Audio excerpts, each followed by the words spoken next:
Heya folks. It's been a long spring and there's reason to believe maybe this month will be better than the last. Haha. So I have been struggling with a chronic infection that has increased my phlegm, making it difficult to breathe especially at night, and hence my sleep has been atrocious for about 4 months now.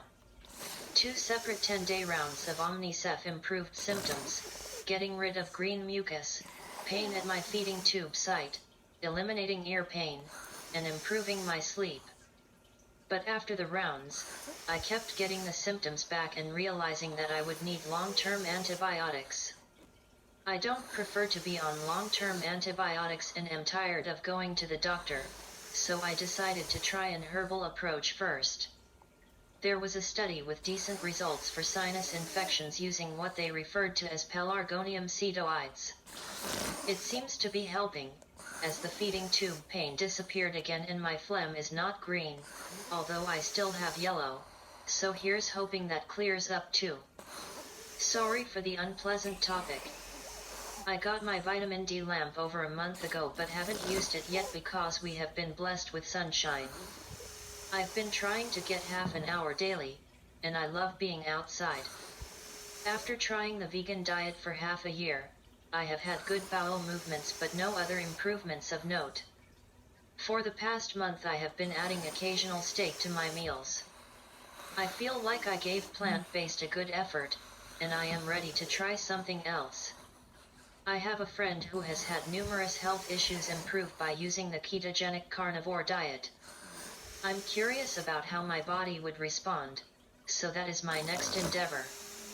I will be gradually increasing my meat and fat until that is my entire food source. I will put my tentative meal goals in the comment section. I do love animals, but I also do love meat and I look forward to my next self-experimentation. I've also been starting to pay attention to oxalates, so I will continue watching oxalates and histamine during this transition. The kids are enjoying summer, with babysitter fun and swimming lessons and camp and violin recitals and soccer and cousins and maybe a train ride, a parade, and VBS. I love summertime. God has gently been leading me into a better practice of grace. I was watching some videos of Mr. Putin recently, and he mentioned that the one thing he can't forgive is betrayal. I have difficulty forgiving as well at times, and Jesus has been showing me that I become a slave to the pain of unforgiveness until I let him do his job. Vengeance is mine, said God. The same God who also said mercy triumphs over justice.